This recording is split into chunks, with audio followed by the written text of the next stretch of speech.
Hey everyone, happy Star Wars Visions Day. It's me, Lacey. As you know, today is the beginning of Star Wars Visions, an anthology anime series that's hitting Disney Plus with 9 episodes. I was lucky enough to see it early, so this is my thoughts and feelings and reactions to the series. So, warning, spoiler alert.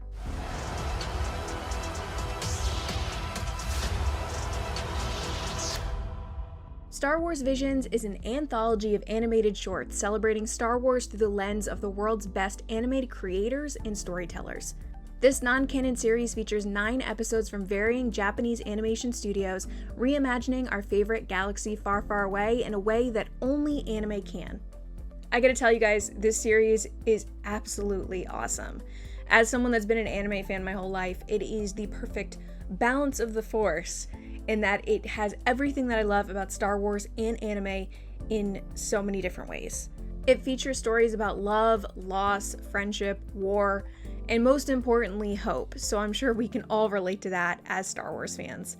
There's a lot to take in within the 9 episodes, and everything is unique and different. Because the studios were allowed to create their own characters and stories and look, each one is a little different and has their own aesthetic, but I really love that about the series because it adds to the story that they're telling. I think that there's something in this series for everyone, as in there's lightsaber battles and tons of action, but there's also these emotional, heartfelt stories and themes within each episode that can really connect with you. I have a ton of different favorites, and I also have some that I didn't like so much, so I'm going to get into a couple of the stories that I really enjoyed. My first favorite is episode 3, called The Twins, which is by the studio Trigger.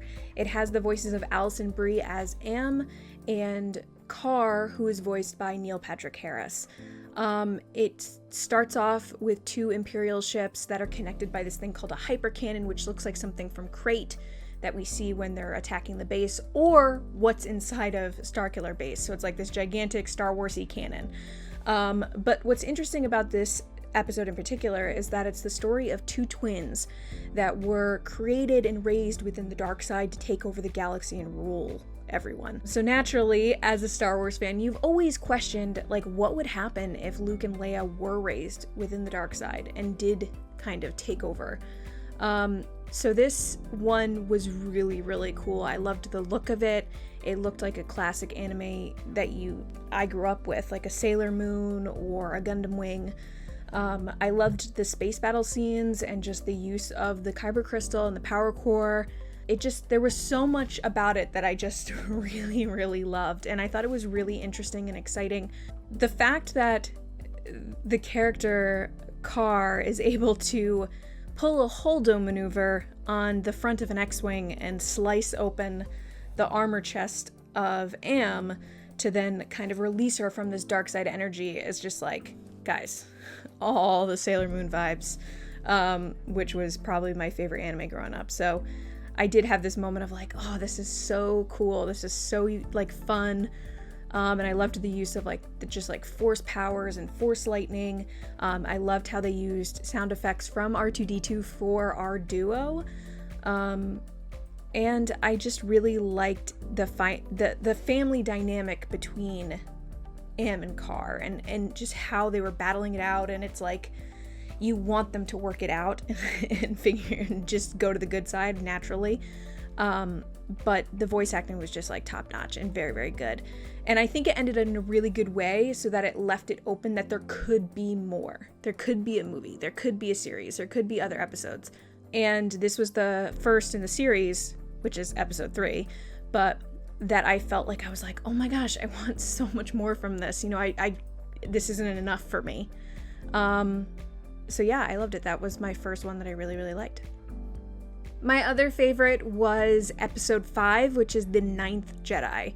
So this is done by Production IG.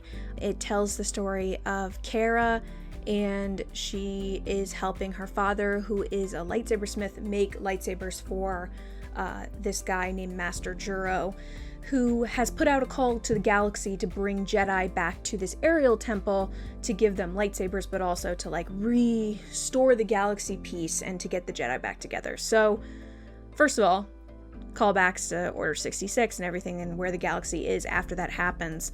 You get these vibes that are like, what happened to the Jedi? What's going on? So just to hear them say the word Jedi, you're like, ooh, this is going to be good. So I was super excited to see those mentions, because we didn't really know what to expect with this series because it's not canon.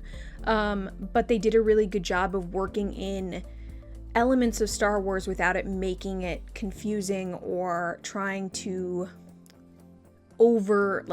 take over Star Wars, if that makes sense. Like, without trying to make it, oh, this is definitely Star Wars and this is how. It's like, here are bits and pieces of, hey, this definitely works, with this is why it's different, but it still makes sense. I really liked Cara. Cara is a character that reminds me a lot of Rey, naturally, and I know that they found inspiration from Leia in Return of the Jedi for her outfit, which is like a poncho, and then like with her speeder and everything, and the speeder chase that she has with one of the Jedi hunters, and the fight that she has with him with the lightsaber. There were moments and glimpses of Rey though, and even in the music you kind of hear it a little bit. You're like, oh, that sounds similar to Rey. But I just loved the story. I loved where we pick her up as this like hopeful, like, you know, Luke Skywalker type character who's just dreaming of more, and then she gets thrown into this crazy situation, and she knows that the only way to move forward with her life and into the galaxy is to help other people. And I really loved that message, because she was willing to be like, no, I need to go do this, I need to help my father. I did like the twists and turns of that you think that all these people that show up at the beginning are all Jedi, and then surprise, they're not. They're actually really evil people, and then Master Jiro is actually hiding inside the steward droid. I loved those things. I loved how a lot of these episodes, but this one in particular, definitely kept me guessing of like where it was going to go. And I loved how the ending was very optimistic and hopeful, and again, just like the twins, it left me wanting more. Like, I could watch a series with the 4 of these characters at the end going out into the galaxy to restore the Jedi, but also save Cara's father. But yeah, I loved it. I really, really loved it. I thought it was so great.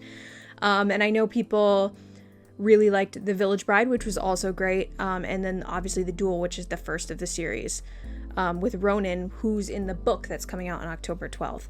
I think all these different episodes had their own moments where they really shined through and had certain aspects that you were just like, that is the coolest, whether it be character design or music or the story itself. But yeah, these 2 episodes really stood out to me, and I found myself immediately going back and watching them. As for, I know there were some questions of whether they would have Japanese and English dubs. They have both. I suggest you watch both, because the voice actors in both versions are fabulous and wonderful, and you really get like different vibes from both versions, so I definitely suggest that. But overall, I really, really liked this series. Like I said at the beginning, it's absolutely awesome. It's beautiful. It's stunning. It's everything that I thought I wanted, but more, as an anime fan and a Star Wars fan. You know, I really, really hope they make more. I think that it's a great example of giving freedom to storytellers without having to be canon, which is kind of sad to me. I really wish these stories were kind of canon, but I get why they're not. But without them being canon, it really opens up the galaxy and allows these storytellers and these diverse voices to really give their own spin on Star Wars, and I love that, and I think you guys are really gonna love it too. But yeah, I think it was really, really great, and I think that I really hope they do more and they do another season or expand on some of these series maybe, because there's just so much potential. And like I said in my review, you know, it's a big galaxy with tons of stories to tell, so there's only so many, you know, there's more that can be said. But yeah, so I hope you guys digged this kind of quick spoiler review. Again, my full written review, both spoiler and non-spoiler, which if you're watching this, hopefully you're not mad at me and you actually wanted spoilers, but if you want a non-spoiler or a spoiler review, you can head over to StarWarsNewsNet.com. I did both of those. I spent a lot of time on the spoiler review, by the way. It is very thorough. So if you want to go through that, let me know what you think. Also, let me know what you thought about Visions, either if you're excited or if you've seen a couple of episodes, what was your favorite and why, in the comment section below. As always, you can look for me and the guys on the Resistance broadcast every Monday and Thursday on Star Wars Newsnet and all audio apps and here on the YouTube channel. And you can follow me at Lacey Gilleran on Twitter and Instagram as well. I have tons of more Star Wars stuff coming in the coming weeks that I'm really excited about, but this was a really great way to kick off the fall of like the craziness that is coming for Star Wars. So thank you so much for watching, and may the Force be with you.